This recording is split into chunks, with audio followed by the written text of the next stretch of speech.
Hello, good morning. कैसे हैं आप सभी लोग? हैप्पी वट सावित्री। आज है वट सावित्री का व्रत। इधर देखिए मैं तैयार हो गई हूँ और मैं जाऊँगी अपने घर पे यानी मम्मी के पास। बहन भी सब कोई वहाँ इकट्ठा हुआ है और अभी मैं घर पे हूँ क्योंकि अमावस्या जो है कि 10 साढ़े 10 पौने 11 बजे से लगेगा। तो अभी मैं घर से ही तैयार होकर निकल रही हूँ। हर साल तो मैं एक दिन पहले से चली जाती थी, लेकिन इस साल अभी मतलब निकल रही हूँ। अभी बज रहा है 8:30। इसके बाद अब मैं जाऊँगी। तैयार तो हो गई हूँ, कुछ भी पानी वानी नहीं पीना, प्यास भी बहुत तेज़ लगी है, धूप भी बहुत तेज़ हुई है। लेकिन आप लोगों के घर में कौन कौन वट सावित्री का व्रत रहता है कमेंट करके ज़रूर बताइएगा। और मैं कैसी लग रही हूँ ये भी ज़रूर बताइएगा। बिस्तर पे मत जाइएगा मेरे क्योंकि बिस्तर अस्त व्यस्त पड़े हैं, काम बहुत ज़्यादा था। अब मैं बिस्तर नहीं सही करूँगी क्योंकि मैंने बेड खोला था। बेड खोलने से जो है बिस्तर इधर उधर हो जाते हैं क्योंकि बहुत सारे सामान बेड में ही पड़े रहते हैं। तो मेरा रोज़ का खोलना निकालना लगा रहता है। और जेको है मेरे कैद, क्योंकि एक मेरा भाई आया है मामा का लड़का, तो वो उधर जाएगा तो उस पर अटैक कर देगा, इसलिए जेको को मैंने अभी यहाँ कैद करके रखा है। वैसे मैंने तैयार मैं हो गई हूँ। मैं चलती हूँ, दिखाती हूँ बाहर थोड़ी सी, और मैं चलूँगी, सारी चीज़ें आप लोगों को दिखाऊँगी। आप लोग वीडियोज़ में बने रहिएगा। ये एक दाढ़ी वाला भाई मेरा ये इसका नाम है दाढ़ी बाबा। और ये रहा मेरा चुन्नी, ये है मेरा चुनरी। चुनरी चुनरी बेटा सिखा रहा है कि चुन्नी नहीं बोला जाता है, चुनरी बोला जाता है। और आप लोगों को तब चल जाए। हाँ, अब तैयारी हो गई है। चलो, जेको दिखा लिया है। चलो ठीक है, फिर चलेंगे, दिखाएंगे आप लोगों को सब कुछ। ये जरा इनसे बाय दोस्तों। हाय हाय बाय बाय। अब मैं घर से निकल चुकी हूँ, यानी कि वट सावित्री पूजा के लिए। यहाँ से 10 किलोमीटर की दूरी पे है मेरा मायका, और भाई भी जा रहा है साथ में, बेटा भी है, हम तीनों लोग जा रहे हैं। इस समय मेरे चेहरे पे स्माइल है क्योंकि मेरे बेटे का जो दर्द था वो रात से ही आराम है, बहुत अच्छा है। और मुझे भी बहुत अच्छा लग रहा था। नहीं तो मैं सोच रही थी मैं पूजा भी नहीं कर पाऊँगी अच्छे ढंग से, मैं डॉक्टर के पास जाऊँ या पूजा में सम्मिलित हूँ, और दोनों मेरे लिए ज़रूरी था। मैं समझ नहीं पा रही थी मैं क्या करूँ। यहाँ पे देखिए मैं यहाँ आ गई हूँ। मैं आ गई हूँ पूजा वाले स्थान पे, यानी कि अभी कुछ दूरी पे है। यहाँ पे आप लोगों को मंदिर दिखाई दे रहा होगा, और कड़ी धूप में हम लोग चलते हुए आ रहे हैं। बहन पीछे है, मैं आगे आ गई हूँ थोड़ी सी, क्योंकि मैं बाइक से मतलब यानी कि 1.5-2 किलोमीटर पैदल चलना पड़ता है जहाँ हम लोग मंदिर पे जाते हैं। तो कुछ दूरी बाइक से, कुछ दूरी पैदल हम लोग चल रहे हैं। वो लोग आते हैं, तुम लोगों से भी मिलवाते हैं आप लोगों को। और यहाँ भी बच्चे भी आ गए हैं, बच्चे तो खेत के रास्ते आए हैं। ये देखे सारे।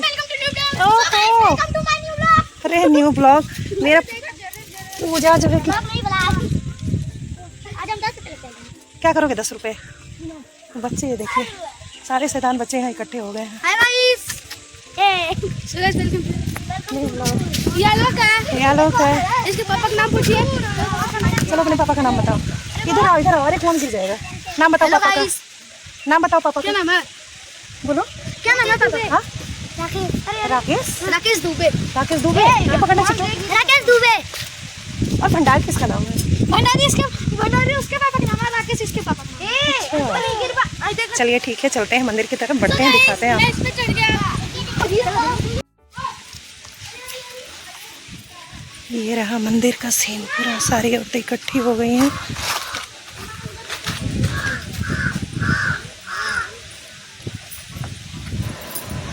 ये देखिए यहाँ पे मम्मी पहले से पहुँच चुकी थी। ये मतलब अपना काम आगे बढ़ा रही थी। देखिए हल्दी से पूरा लेप उसका लगा चुकी हैं, मत यानी कि हम लोगों का काम आसान कर दी थी, क्योंकि हम लोग मैं दोनों बहनें पीछे थे। तो मम्मी यहाँ मतलब गांव की तमाम और जगहों की औरतें आई हुई थी, क्योंकि ये एकांत में पेड़, गांव के बाहर मंदिर है और वहीं पे ये पेड़ है। तमाम औरतें इकट्ठी होती हैं पूजा पाठ के लिए, अच्छा भी लगता है।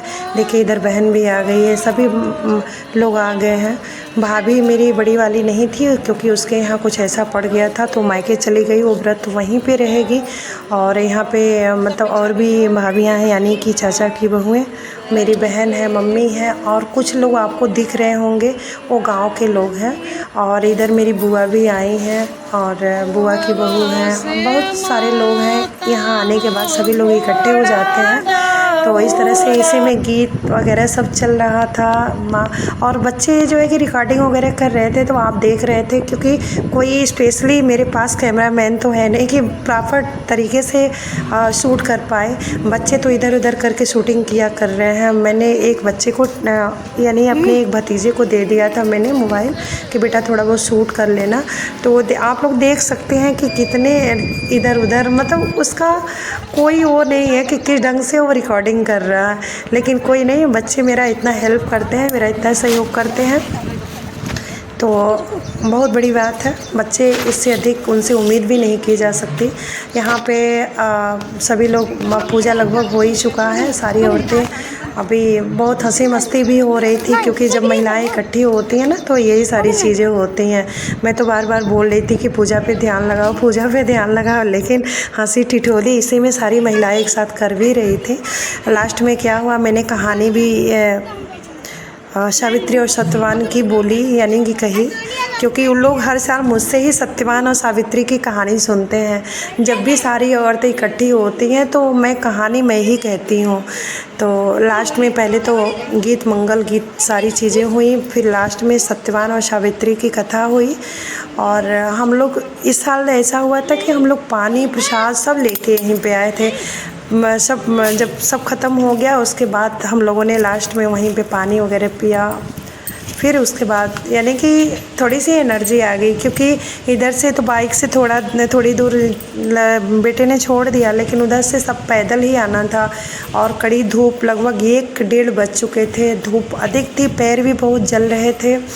और मम्मी के पैर में चोट आ गई है, उनके हड्डी में थोड़ी सी क्रैक्स आ गई हैं, तो वो नहीं चल पाते हैं। तो उनके लिए हम लोगों ने बाइक मंगा दिया था, लेकिन हम सारी लोगों मतलब बहन भाभी हम लोग पैदल ही आए घर तक। बहुत ज़्यादा जलन हो रही थी पैरों में, लेकिन फिर भी कहते हैं ना कि तपस्या, एक तरह का ये तपस्या ही होता है, लेकिन पति लोग समझते नहीं हैं। खैर कोई बात नहीं, सारी महिलाओं का यही कहना होता है कि औरतें बहुत तप करती हैं अपने परिवार के लिए कि, लेकिन पुरुष लोग नहीं करते हैं। तो यही सारी बातें वहाँ चल भी रही थी। तो इस तरह से देखिए अभी पूजा पाठ चल ही रहा था। मेरी मम्मी यहाँ पे, मेरी बुआ आई थी, तो बुआ से हंसी मजाक भी बहुत काफ़ी की उन्होंने। तो ये सारी चीज़ें चली। और आप लोगों के घर में कौन कौन व्रत रहता है कमेंट करके ज़रूर बताइएगा। और ज़्यादातर मेरे यहाँ महिलाएं, अब तो बहुत सारी महिलाएं ये व्रत उठाने लगी। मुझे तो ये व्रत करते हुए लगभग 15-16 साल हो गया। मेरी मम्मी अकेले करती थी, और मतलब कोई भी महिलाएं नहीं थी जो आपको इस समय देखने को मिलेंगी, कोई नहीं थी। सिर्फ मैं और मम्मी करते थे। पहले मम्मी करती थी, फिर दूसरी बार मैंने उठाया, फिर धीरे धीरे करके सभी मेरी भाभियाँ बहनें सभी लोगों ने ये व्रत को उठा लिया। तो ये सब व्रत करने से मन को शांति बहुत मिलती है, अच्छा भी लगता है। और आप लोगों के घर में या आप कोई भी बहन ये देख रही है तो आप लोग भी इस व्रत को किया करिए, क्योंकि अखंड सुहाग और सौभाग्य के लिए बहुत ही उत्तम, बहुत ही अच्छा व्रत होता है। जिस तरह से सावित्री ने अपने पति को तप करके वापस ले लिया था, इसी तरह से ये हम लोग तो उतना नहीं कर पाएंगे, सच्चाई तो यही है जिस तरह उन्होंने किया था। लेकिन हाँ, जितना हो पाता है उतना तो करना ही चाहिए अपने परिवार के सुख शांति और अपने अखंड सौभाग्य सुहाग के लिए। तो आप लोगों के घर में कौन कौन व्रत रहता है कमेंट करके ज़रूर बताइएगा। कमेंट करना बिल्कुल ना भूलिएगा। तो ये मेरा छोटा सा ब्लॉग यानी छोटी सी वीडियो आप लोगों को कैसी लगती है कमेंट करके ज़रूर बताइएगा। और मेरा जेकू जो है कि घर पे ही है, उसको मैंने कैद करके रखा है। फिर मिलेंगे किसी नेक्स्ट वीडियो में, तब तक के लिए बाय।